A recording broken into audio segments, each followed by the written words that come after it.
paz do Senhor Jesus a todos os irmãos e irmãs. Me chamo Arthur, e quero contar uma batalha que passei e estou passando, e creio que pode ajudar os irmãos a discernir e entender o mundo espiritual. Também falarei sobre os meios que Satanás usa para parar o crente. Eu estava buscando o batismo com o Espírito Santo, mas não recebia. Fiquei muito triste, e só lamentava em todas as minhas orações, e não intercedia porque estava muito triste, mas era uma tristeza maior, e vinha com desânimo e falta de fé em buscar o batismo, e eu chorava muito nas orações. Eu andava meio triste. Eu havia pedido que o Senhor esclarecesse para mim de onde vinha o desânimo e a tristeza. Até que um dia, uma irmã falou que o que estava se passando era uma guerra espiritual contra principados e potestades. Ela disse que a única forma era guerrear. Perguntei a ela quais eram as áreas em que esses demônios trabalhavam. Ela disse que eram dos ares e dos mares. Os dos ares queriam impedir meu chamado e queriam impedir minhas orações de subir. Os dos mares estavam furiosos, pois almas estavam saindo de prisões nas águas. Eu estava mexendo no ninho dos demônios. Também disse que o inferno todo sabia o que Deus tem na minha vida.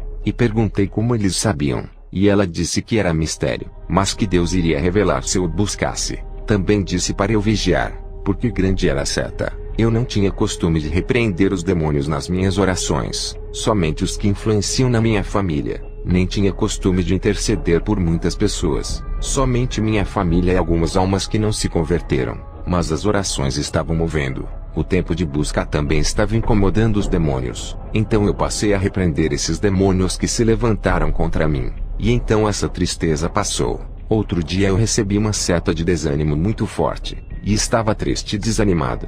Acredito que essa foi a seta que a irmã falou para vigiar. E então eu comecei a repreender e expulsar a seta. No início foi difícil, pois o desânimo abaixa a fé, mas é preciso lutar. Quem não lutar será pego pelas legiões de demônios. Mas perseverei nisso e nada aconteceu. Fui orando na mente enquanto fazia o que tinha que fazer em casa. Eu disse para Deus que não era batizado com o Espírito Santo ainda, e que não era como o pastor Kenzo, Robert, Elder, o irmão Jadiel e a irmã Kézia. E não sabia por que essa luta tão grande estava sendo permitida. Mas o Senhor não permite mais do que a gente suporta.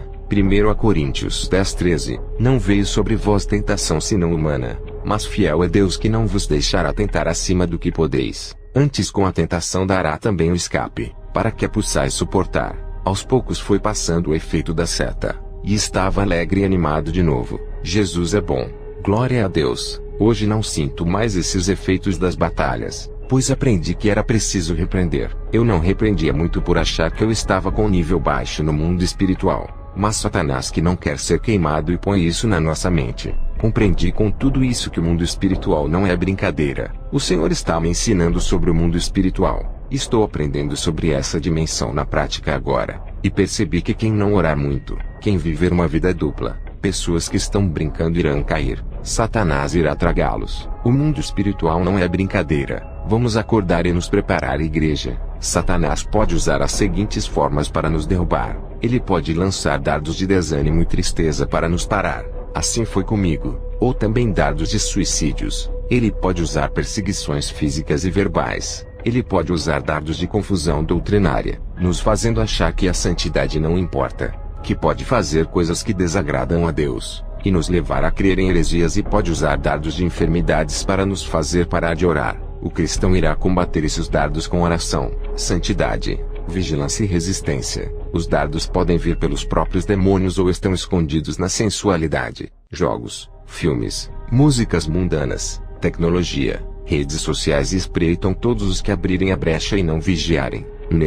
Esses serão acertados. Então cabe ao crente estar sempre alerta em relação a isso. Também aprendi algo sobre os pensamentos impuros. A sua grande maioria vem por dardos malignos. O crente que é muito atacado com maus pensamentos deve jejuar e orar muito, andar em espírito e repreender os dardos e pensamentos impuros. Claro que tem os da mente humana, mas a maioria avassaladora vem por dardos. Então você deve vencer esses dardos e andar em santidade, oração, jejum e vigilância. Se você falhar nisso, estará abrindo brechas. Tente ficar com o pensamento ligado no mundo espiritual, sempre atento. Assim conseguirá neutralizar os dardos. Quando picamos, as armaduras saem. Então é necessário que vigiemos o máximo. Outra coisa que aprendi e me veio à memória agora no momento em que escrevo esse relato, é que muitas lutas se vencem combatendo e resistindo a elas. Pois está escrito em Tiago 4:7, sujeitai-vos, pois, a Deus, resisti ao diabo e ele fugirá de vós. Então você precisará resistir e lutar, até que em um momento Satanás terá que fugir. Uma coisa que aprendi com meu pai na fé Elder Wemba foi que, para sentirmos a presença de Deus, precisamos ficar ligados espiritualmente quando não estamos orando ou lendo a Bíblia. Temos que dar atenção ao Espírito Santo, orar na mente, louvar na mente, pensar nas coisas espirituais e coisas assim, pois ele tem ciúmes e quer atenção. Se a gente não der atenção a ele durante o dia, vamos ter que insistir muito para ele manifestar a sua presença. Insistir até ele ver que realmente queremos. Essas são as palavras que senti de trazer para despertamento da igreja. Deus abençoe a todos.